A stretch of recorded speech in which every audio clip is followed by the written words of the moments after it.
Kemudian pertanyaan selanjutnya datangnya dari Fajar dari Jakarta. Assalamualaikum warahmatullahi wabarakatuh. Assalamualaikum. Allahumma salli ala sayyidina Muhammad wa ala ali sayyidina Muhammad. Semoga Buya selalu dalam lindungan Allah Subhanahu wa taala. Amin ya rabbal alamin. Amin. Saya mau bertanya Buya, bagaimana caranya agar kita terhindar dari rasa amarah dan rasa kesal dalam hati kita? Marah. Kata Nabi, kalau sudah datang marah, fal yatawadda, hendaknya berwudu. Wudu kan dengan api. Fa innal ghadab minasyaiton, yang namanya marah dari setan, wa syaiton minan nar, setan itu dari api. Wudulah.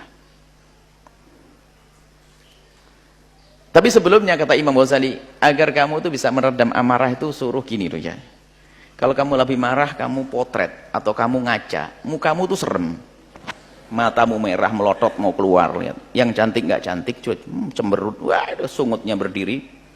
Macam-macam. Coba kata Imam Ghazali, kalau kamu suka marah, suruh lihat orang marah itu jadi jelek. Secara zahir nggak ada senyum.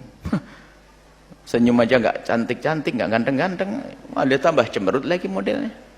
Suruh lihat mukanya merah, watanya merah. Ya, itu secara zahir. Jadi adalah ajakan daripada syaitan. Tapi marah itu bukan semuanya tidak boleh ya, ini supaya tidak salah. Marah itu kadang harus. Jadi marah itu satu sifat. Marah itu sifat. Ya, marah itu sifat. Kalau marah itu bebas, liar, itu akan menjadi kehinaan, kejelekan. Tapi kalau marahnya itu dibimbing oleh wahyu sama akal, ada bimbingan wahyu, bimbingan syariat dengan akal, maka akan menjadi satu sifat yang mulia, namanya syaja'ah, berani. Berani perang, berani jihad. Itu kalau tidak marah gimana bisa memenggal lehernya lawan? Jadi sifat marah itu bukan berarti harus pangkas semuanya, tinggal marahnya seperti apa. Ini istri salah sedikit marahnya kayak macam-macam. Ini dikit-dikit marah, mukanya muka marah. Sampai anak itu nggak paham, bapaknya ini ngomong marah atau nggak marah. Sebab nggak marah pun kayak marah. Mukanya muka marah. Baik. Jadi marah itu kalau memang dipantau oleh syariat, kemudian dibarengi dengan akal sehat, maka akan muncul satu sifat mulia namanya syaja'ah. Berani berperang, melawan kebatilan, membela kebenaran. Itu harus dengan syaja'ah, kalau nggak bisa. Imam Ali turun di medan laga, marah karena Allah. Baik, tapi kalau marahnya ngawur, dalam bahasa Arabnya namanya tahawur, ngawur. Mirip ya, bahasa Arab sama bahasa Indonesia. Kalau marah dipantau dengan syariat sama akal namanya syaja'ah. Kalau marah itu tidak dipantau dengan syariat dan akal namanya tahawur alias ngawur. Ajak marah nggak jelas. Marahnya nggak karu-karuan, jelek. Dikit-dikit marah. Usulnya masalah pribadi, kalau bisa direndam jangan marah. Kalau pribadi kita diganggu oleh orang, sabar. Tapi kalau hukum Allah, Al-Quran diganggu, Nabi Muhammad, marah. Tapi kalau uang kita diambil, kita dicaci, kita diolok, kita dimaki,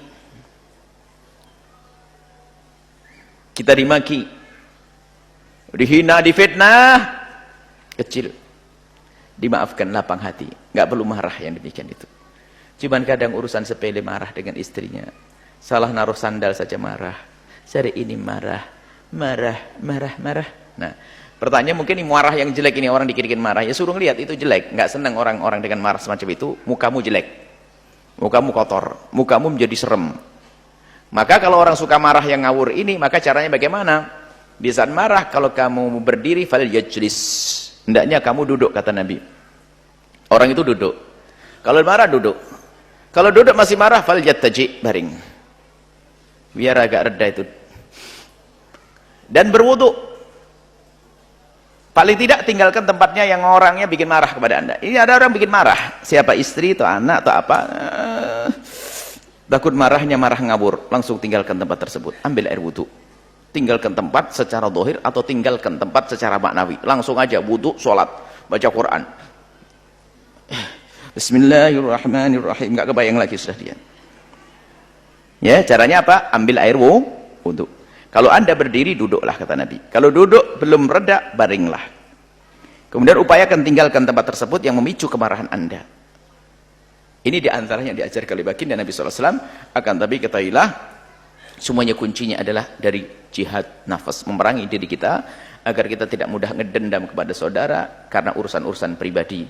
Namanya ada orang yang masuk surga dengan mudah, suruh masuk pintu surga mana saja, yang datang kepada Allah dengan qalbun salim, dengan hati yang selamat, enggak punya dendam kepada siapapun. Urusan pribadi, bukan urusan Allah ya. Kalau ada Nabi Muhammad dicaci, Anda diam, Anda tidak punya iman kepada Rasulullah. Al-Quran dihinakan, Anda diam, Anda tidak punya iman kepada Al-Quran. Tapi kalau urusan pribadi Anda dicaci, alhamdulillah pahala buat saya. Diolok, alhamdulillah. Difitnah, alhamdulillah, itu hebat. Nah, tapi kalau Anda gampang marah, urusan pribadi diganggu, khawatir Anda masuk menjadi pendendam. Demi Allah, aku tidak rela sampai nanti di akhirat. Oh, serem banget orangnya. Nggak boleh mendendam ya, insyaallah. Wallahu a'lam bissawab.